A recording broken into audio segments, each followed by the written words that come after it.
Welcome back, America. We're here with John Spencer, who is one of the, not just renowned experts in America, but in the world. He's with the Madison Policy Forum. He's chair of the War Studies group there, and he's Urban Warfare Institute Executive Director. You have a fantastic background as well. John, welcome back. Two simple questions to begin. Is this war against Iran a righteous war? And are we winning this war against Iran? Unfortunately, I have to ask these questions given the static that's out there that pushes the opposite.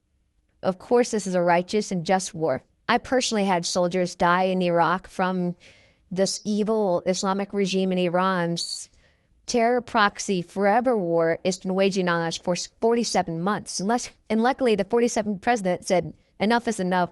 That ends today. You're not getting a nuclear weapon. You're not getting a ballistic shield to develop nuclear weapons. You're not going to hold the Straits of Hormuz as a gun against the head of the global economy while we're instilling strength through peace. I think this is an extremely just war so that my kids don't have to go fight this evil terror regime. If it would have had its choice to get that nuclear weapon and rewrite the entire Middle East and then the entire world, already having ballistic missiles that could range Europe. I mean, this is, for so many reasons, a righteous war. How's it going? Well, we're in uncharted territory. Never before has a military opened a war by eliminating the entire political and military leadership of the opposing force. We are raining down steel on every target, and then we're not even, according to the Secretary of War, done yet. We haven't even done the biggest day. Over 6,000 targets by the U.S. alone. If you combine it with Israel, it's over 12,000, if not 14,000 targets. They don't have a Navy anymore. They don't have an Air Force.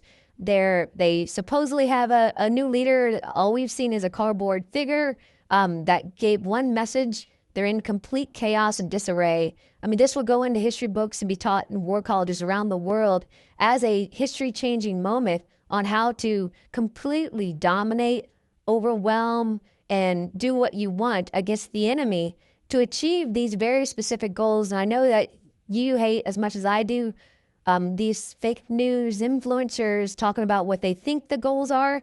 I mean, how many times do we have to write it in crayon that the president, Secretary of War, the CENTCOM commander say every day, here are the goals, and we're way ahead of schedule in achieving those goals. 90% of ballistic missiles stopped, 95% of their drones stopped, and soon the Straits of Hormuz will be forever taken from them as an ability to threaten the world by mining it or whatever. I mean, they've lost 90 ships. I mean, I could go on and on. We're dominating them. Now, when you look at the Democrat Party, rather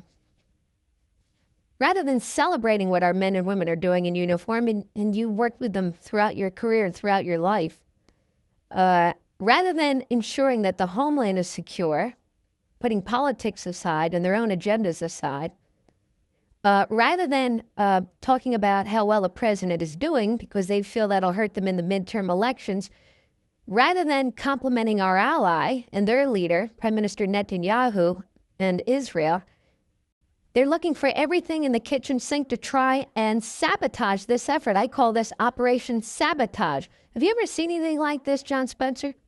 I'm not really. I mean, I try to be apolitical in my analysis and global analysis, but you have to call a spade when they have Trump derangement syndrome, to be frank.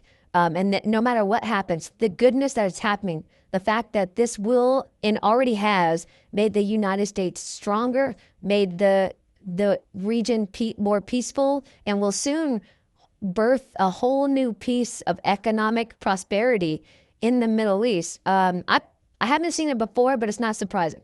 Well, it's funny. I went and I looked back and I looked at the people who, and they were Democrats mostly in Democrat media, who were trashing Abraham Lincoln during the Civil War. And they called him an ape, and they attacked his wife, and they attacked him left and right and left. Maybe it's par for the course with the Democrat Party. I don't know. But either way, I think it's disgusting. We'll be right back.